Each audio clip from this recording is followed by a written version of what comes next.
তাহলে ওসমান হাদি একমাত্র ব্যক্তি ছিল যে দলের লেজুর বৃত্তি না করে, দলের লিয়াজু লবিংয়ের মধ্যে না গিয়ে, আসন ভাগাভাগির মিথ্যা দুর্গন্ধযুক্ত নিকৃষ্ট কালচারের মধ্যে না গিয়ে যেটা সত্য ওইটাই মানুষের মুখের উপর স্ট্রেট ফরওয়ার্ড বলে দিত। আর এই রকম একজন মেরুদণ্ডওয়ালা, যার মেরুদণ্ড আছে, যে স্ট্রেট ফরওয়ার্ড সত্য এবং ন্যায় বলতে পারে জ্ঞানের সাথে বুদ্ধিমত্তার সাথে, এটাই নেতা, এটাই নেতা তৈরি হওয়ার রাস্তা। আর এই রকম একজন মেরুদণ্ডওয়ালা সত্যবাদী ন্যায়পরায়ণ নেতা ওই রকম লাখো দুর্নীতিগ্রস্ত নির্বাচিত এমপির চেয়ে পাওয়ারফুল। এবং ওই পাশ্চাত্যের আর আমাদের পাশের দাদাবাবুরা তারা পর্যন্ত ভয় পায় এই রকম নেতাকে। কেন? ওই যে দুর্নীতির মধ্যে দিয়ে যে নেতা উঠে এসেছে, ওকে টাকা দিয়ে কিনে নেওয়া যাবে। ভারতও ওকে কালকে টাকা দিয়ে কিনে নিতে পারবে, আমেরিকা ওকে কালকে টাকা দিয়ে কিনে নিতে পারবে। ওকে তোমার যত দুর্নীতি করার ইচ্ছা করো, টাকা পাচার করে নিয়ে আমার দেশে চলে আসো, আমি যা বলবো তাই শুনবা।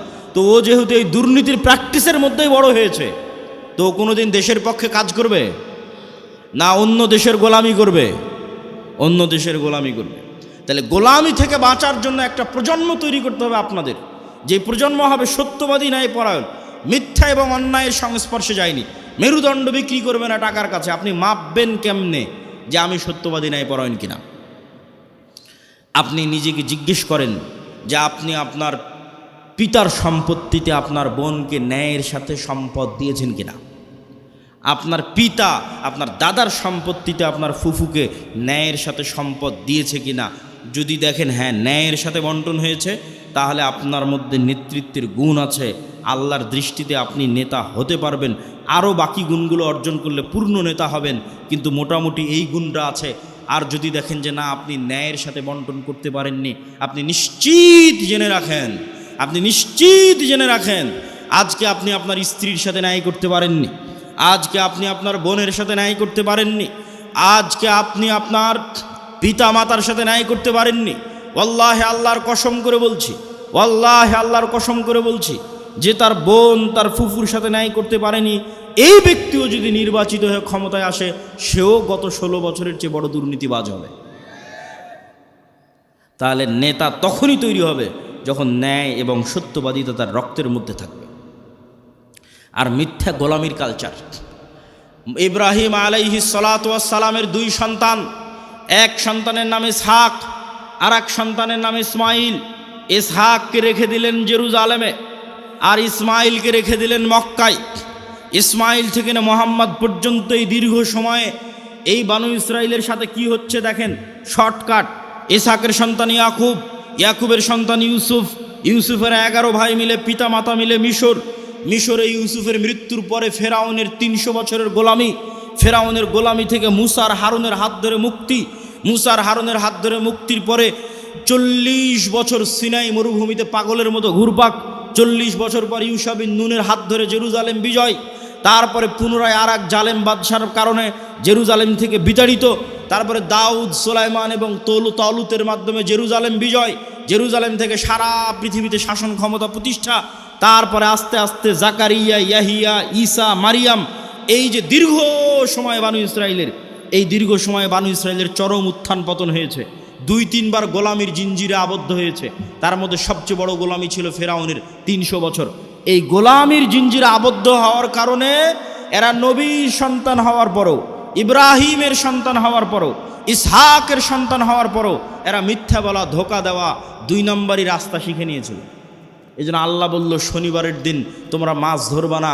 দাউদ কোরআন পড়ে, মাছেরা কোরআন শুনতে আসে, জাবুর শুনতে আসে। এরা করলো কি, শনিবারের দিন মাছগুলো আটকে রেখে দিল, রবিবারের দিন ধরলো। কি পরিমাণ ধোকাবাজ! অথচ এরা নবীর সন্তান, ইব্রাহিমের সন্তান, এই সিলসিলার সন্তান। আর এইদিকে এই যে ইসমাইল থেকে মোহাম্মদ পর্যন্ত এই লম্বা সময়, সেম টাইম, এই লম্বা সময়ে মক্কায় কোনো নদী নাই, মক্কায় কোনো ফল ফসল উৎপাদন হয় না, মক্কা কোনো বড় ব্যবসায়িক কেন্দ্র নয়, মক্কা কোনো বড় রাজনৈতিক কেন্দ্র নয়। ফলত বিশ্বের কোনো পরাশক্তি, না রোমান না পারস্য, কেউ মক্কা দখল করেনি। মক্কা দখল করে কেউ কোনোদিন ইসমাইলের সন্তানদের গোলাম বানায়নি। ফলত ইসমাইল থেকে মোহাম্মদ পর্যন্ত ইসমাইলের সন্তানেরা শিরকে লিপ্ত হলেও 2 নাম্বারই দুর্নীতি, জুয়াচুরি, ধোঁকা এই রাস্তাগুলো থেকে অনেক অনেক দূরে ছিল। এর 2-1টা উদাহরণ আপনি দেখতে পাবেন Abdul Muttalib, Abu Taleb, Abu Sufian. Abdul Muttalib Mohammad ইসলামের দাদা, ইনি মুশরিক, কিন্তু আব্দুল মুত্তালিবের হিস্ট্রিতে কেউ দেখাতে পারবে না যে ও মিথ্যুক, মানুষের সম্পদ মারে নাই, 2 নাম্বারই করে ধোঁকাবাজি করে, এটা দেখাতে পারবে না। আবু তালেব মোহাম্মদ ইসলামের চাচা, মৃত্যু পর্যন্ত ইসলাম গ্রহণ করেনি আল্লাহর নবী এতবার বলার পরেও, কিন্তু আবু তালেব সত্যবাদী ছিল, ন্যায়পরায়ণ ছিল, মানুষকে ধোঁকা দিয়ে, মানুষের টাকা নিয়ে মেরে খাওয়া, জুয়াচুরি, ধোঁকাবাজি এগুলো বুঝতো না। এই জন্য আল্লাহর নবী বলে গেছে, আল আইম্মাতু মিন কুরাইশ, মক্কা বিজয়ের পর প্রায় সব কুরাইশ ইসলাম গ্রহণ করে নিয়েছিল। সব মক্কা বিজয়ের আগ পর্যন্ত তারা কাফের থাকতে পারে, আল্লাহ নবীর সাথে যুদ্ধ, মারামারি সব কিছু করেছে, কিন্তু মক্কা বিজয়ের পর প্রায় সব কুরাইশ ইসলাম গ্রহণ করে নিয়েছে। আল্লাহ নবী বলেন, আল আইম্মাতু মিন কুরাইশ, আমার উম্মতে যতদিন নেতা হবে, খলিফা হবে, কুরাইশ বংশ থেকে হবে, ইসমাইলের সন্তান থেকে হবে। আবু বকর কুরাইশ বংশের, ওমর কুরাইশ বংশের, ওসমান কুরাইশ বংশের, আলী কুরাইশ বংশের, সব ইব্রাহিমের সন্তান, ইসমাইলের সন্তান। সম্মানিত উপস্থিতি, কি বুঝালাম এটার থেকে? গোলামি মে বদল জাতি হে কওমো কা জমির, গোলামি করলে জাতির চরিত্র চেঞ্জ হয়ে যায়। আমরা যে 190 বছর ব্রিটিশের গোলামি করেছি এবং আমাদের স্বভাব চরিত্র চেঞ্জ হয়ে গেছে, তার একটা আলামত আমি নিজে ইউরোপ সফর করতে গিয়ে পেয়েছি, চাক্ষুষ একটা আলামত বলি। আমি মনে করতাম সারা পৃথিবী ইংরেজি ভাষা দিয়ে চলে। আমাকে যেহেতু কেউ কোনোদিন এই ভুলটা ভেঙে দেয়নি, আমি যেহেতু নিজে প্র্যাকটিক্যালি আমার এই ভুল ধরা পড়েছে, ফলত আমার রিয়েলাইজেশন অনেক গভীর। তো আমি মনে করতাম সারা পৃথিবী ইংরেজি দিয়ে চলে। ইংল্যান্ডেও থাকলাম প্রায় 1 বছর। এই ইংল্যান্ডে থাকা অবস্থায় যখন ফ্রান্স গেলাম, স্পেন গেলাম, ইতালি গেলাম, স্পেনের যখন কর্ডোভা, গ্রানাডায় যাওয়ার জন্য যে বিমানবন্দরে নামলাম, ওই বিমানবন্দরে নেমে এক্সিট লেখাটা আমি ইংরেজিতে খুঁজে পাচ্ছিলাম না। ইংরেজি ভাষার এত অনুপস্থিতি যে বাহিরে যে বের হব, কোন রাস্তা দিয়ে বের হব, কোথায় এক্সিট, কিছু খুঁজে পায় না, সব স্প্যানিশ ল্যাঙ্গুয়েজ। যারা এয়ারপোর্টে দায়িত্ব পালন করছে, ওদের সাথে গিয়ে যে ইংরেজিতে কথা বলবো, ওরাও ইংরেজি বোঝে না। আরে অন্তত এয়ারপোর্টে দায়িত্বশীল তো ইংরেজি বুঝবে। এত উন্নত রাষ্ট্র স্পেন, এত উন্নত রাষ্ট্র ফ্রান্স, এত উন্নত রাষ্ট্র ইতালি, ইংরেজি জানে না। আমার তো মাথায় ঘুরে গেল, কেন ইংরেজি জানে না? তখন আমি রিয়ালাইজ করলাম, আমার মদিনা ইসলামী বিশ্ববিদ্যালয়ের বন্ধু, বাড়ি আফ্রিকা, ও বলতো আর ভাষা ফরাসি। আমি তখন এটা না অত গভীর চিন্তা করিনি যে ওর ভাষা ফরাসি কেন। ফ্রান্সে যখন গেলাম দেখি ফ্রান্সে সব আফ্রিকান মুসলমান। ফ্রান্সে ভারত পাকিস্তানের মুসলমান কম, আফ্রিকার মুসলমান বেশি। ইংল্যান্ডে আবার ভারত পাকিস্তানের মুসলমান বেশি, আফ্রিকার মুসলমান কম। তখন সব রহস্য ভেদ হয়ে গেল যে ওর ভাষা কেন ফরাসি আর আমার কাছে কেন ইংরেজির এত গুরুত্ব, জন্মগত কেমনে অটোমেটিক। সবাই আমাদের দেশের মানুষ জানে যে ইংরেজি অনেক গুরুত্বপূর্ণ ভাষা, অথচ ইউরোপের অধিকাংশ দেশ ইংরেজির কোনো ভ্যালুই নাই, দামই নাই। ওরা এতটা অহংকারী, ফ্রান্স, ইতালি, স্পেন, জার্মান এতটা অহংকারী, ওরা ইংরেজি শিখবেই না। তাহলে আমি কেমনে জন্মগত মেনে বুঝে নিলাম যে ইংরেজি গুরুত্বপূর্ণ? এটাই 200 বছর যে আমরা ব্রিটিশের গোলামি করেছি, গোলামি মে বদল জাতি হে কওমো কা জমির, আমরা নিজের অজান্তেই ওর গোলামির প্রভাব বহন করতেছি। আমি আব্দুল্লাহ নিজের অজান্তেই, আমার পূর্বপুরুষ 190 বছর ব্রিটিশের গোলাম ছিল, তার প্রভাব আমি আমার অজান্তে বহন করতেছি। আর আমার ওই বন্ধু যে আফ্রিকায় বাড়ি, ও ওর অজান্তে ইউরোপীয় উপনিবেশের গোলামির চিহ্ন বহন করতেছে। ঠিক এই যে আপনি দেখতেছেন মুসলমানরা মারামারি, কাটাকাটি, এই যে গণতন্ত্রের কালচার টিকিয়ে রাখা আছে, যেন এখানে আর সুদের কালচার টিকিয়ে রাখা আছে, যেন একটা মুসলমান নেতা সত্যবাদী, ন্যায়পরায়ণ বের হয়ে আসতে না পারে, সব যেন মিথ্যুক আর দুর্নীতিবাজ বের হয়। এই জন্যই গণতন্ত্র দিয়ে রাখা আছে, এই জন্যই সুদী ব্যবস্থা দিয়ে রাখা আছে। কেননা এই কালচারের মধ্যে থাকলেও মিথ্যুক দুর্নীতিবাজ হবে। আর 190 বছর ব্রিটিশের গোলামিতে ওটাই শিখেছে। কেননা গোলাম তো একটা রুটির জন্য মারামারি করে, গোলাম একটা রুটির জন্য আরেকজনকে হত্যা করে দিতে পারে। তাহলে এই যে গোলামির কালচার, এই গোলামির কালচার যতক্ষণ আপনি না ভাঙবেন, যেটা আমরা বহন করছি আমাদের অজান্তে ব্রিটিশদের গোলামির কারণে, যেমনটা বানু ইসরাইলরা ফেরাউনের গোলামি থেকে শিখেছিল, এই কালচার আমাদের ভাঙতে হবে। এই কালচার যতক্ষণ না ভাঙতে পারবেন, নেতা হতে পারবেন না। সত্যবাদী, ন্যায়পরায়ণ হন, ইসমান হাদির মতো অটোমেটিক নেতা হয়ে যাবেন। আর এই গণতন্ত্রের কালচারে এইরকম সত্যবাদী ন্যায়পরায়ণ নেতা সহ্য করার মতো ক্ষমতা এই আধিপত্যবাদী দখলদারি শক্তির নাই, ফলত গুলি করে উড়িয়ে দিবে। সম্মানিত উপস্থিতি, পয়েন্ট নাম্বার 3, আমাদের 1 নাম্বার পয়েন্ট ছিল অর্থনৈতিক মুক্তি লাগবে গোলামি থেকে মুক্তির জন্য। 2 নাম্বার পয়েন্ট ছিল সত্যবাদী ন্যায়পরায়ণ হতে হবে। পয়েন্ট নাম্বার 3, ঈমান বিল গায়েব এবং গায়েবী মদদ। একটা মূলনীতি আজকে এখান থেকে মুখস্থ করে যান, আল্লাহর আসমানি সাহায্য ছাড়া ইসলাম এবং মুসলমানদের বিজয় অসম্ভব, ফুল স্টপ। দুনিয়াবি শক্তি দিয়ে ইসলাম এবং মুসলমানদের বিজয় অতীতে কোনোদিন হয়নি, ভবিষ্যতে কোনোদিন হবে না, ফুল স্টপ। নবীদের হয়নি, আমার আপনার হবে না। মুসা দুনিয়ার শক্তি দিয়ে বিজয় লাভ করেনি, ইউশা বিন নুন দুনিয়ার শক্তি দিয়ে বিজয় লাভ করেনি, দাউদ সুলাইমান দুনিয়ার শক্তি দিয়ে বিজয় লাভ করেনি।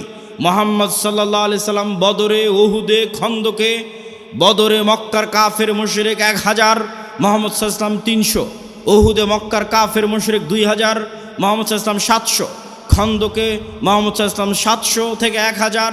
আর মক্কার কাফের মুশরিক শুধু নয়, সারা আরবের কাফের মুশরিক একত্রিত হয়েছে 10,000। খন্দকের যুদ্ধে কোনো দুনিয়াবি শক্তি নাই যা মুহাম্মদ সাল্লাল্লাহু আলাইহি সাল্লামকে জয় লাভ করাতে পারে। এত অসম যুদ্ধ পৃথিবীতে হয় না, কিন্তু এই প্রত্যেকটা যুদ্ধে মুহাম্মদ সাল্লাল্লাহু আলাইহি সাল্লাম জয় লাভ করেছে দুনিয়াবি শক্তিতে না কার সাহায্যে? আল্লাহর সাহায্যে।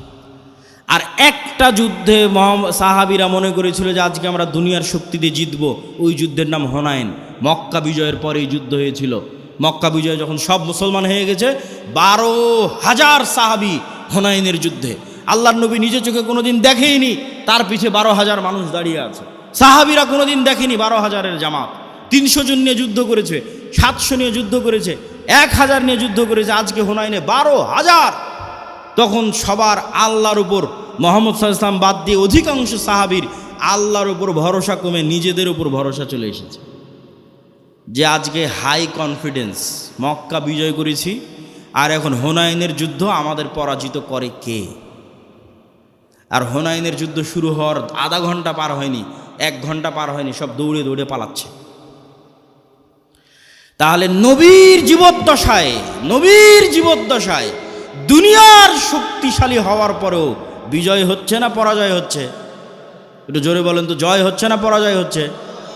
নবীর জীবদ্দশায় দুনিয়ার শক্তিতে বিজয় হচ্ছে না। কার সাহায্য লাগে বিজয়ের জন্য? আল্লাহর সাহায্য লাগে। এই আল্লাহর সাহায্য পাওয়ার সিক্রেট যতদিন না জানবেন, আর এই সিক্রেট যতদিন বাস্তবে প্রয়োগ না করবেন, ততদিন দুনিয়ার রাস্তা দিয়ে আপনি যতই চেষ্টা করেন আপনার বিজয় হবে না। এটা নিশ্চিত জেনে রাখেন। আপনার ভরসা দুনিয়ার উপর দেখেই তো আপনি চেষ্টা করতেছেন যে হ্যাঁ, মন্দিরগুলো পাহারা দিয়ে যদি ভোট পাওয়া যায়। মন্দির পাহারা কেন? আপনি যদি প্রত্যেকটা হিন্দুকে একটা করে মন্দির বানিয়ে দেন, দিয়ে যদি মনে করেন দুনিয়ার শক্তি দিয়ে ইসলামকে বিজয় করবেন, আপনার ব্যক্তি স্বার্থ আদায় হতে পারে। দুনিয়ার শক্তি দিয়ে ইসলাম বিজয় হয় না, হয়নি, কিয়ামত পর্যন্ত হবে না। তাহলে ইসলাম বিজয় হবে কোনটা? যেটাতে আল্লাহর সাহায্য আসবে। আল্লাহর সাহায্য পাওয়ার শর্ত পূরণ করেন, ইসলাম বিজয় হবে। আর আল্লাহর শর্ত পাওয়ার সাহায্য পূরণ করবেন না, আল্লাহর ঠেকা পড়েছে, আপনাকে দিয়ে ইসলামকে বিজয় করতে হবে। আল্লাহ বলেছে, ইউরিদুনা লিইউতফিউ নূরাল্লাহ ওয়াল্লাহু মুতিম্মু নূরিহি ওয়ালাউ কারিহাল কাফিরুন। ইসলাম আল্লাহর নূর, আর এই নূর সারা পৃথিবীতে বিজয়ী হবে, এটা আল্লাহর ওয়াদা। বলেন আল্লাহু আকবার।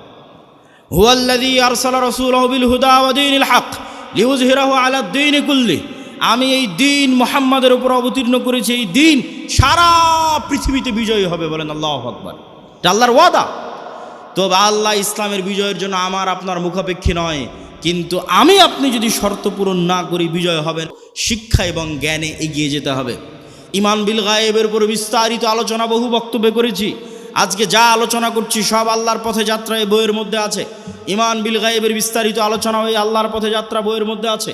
প্রত্যেক মসজিদে, প্রত্যেক স্কুল, কলেজ, ইউনিভার্সিটিতে এই বইয়ের উপর পাঠচক্র হওয়া উচিত। 2 পৃষ্ঠা করে, 1 পৃষ্ঠা করে প্রত্যেক মসজিদে প্রতি সপ্তাহে অন্তত একদিন সবাই মিলে 2 পৃষ্ঠা পড়ে বোঝার চেষ্টা করবেন কি বলা আছে এই বইয়ের মধ্যে। এই বই থেকে আমাদের আল্লাহর পথে যাত্রা তথা আল্লাহর সাথে সম্পর্ক ঈমান বিল গায়েবের যাত্রাটা শুরু হবে।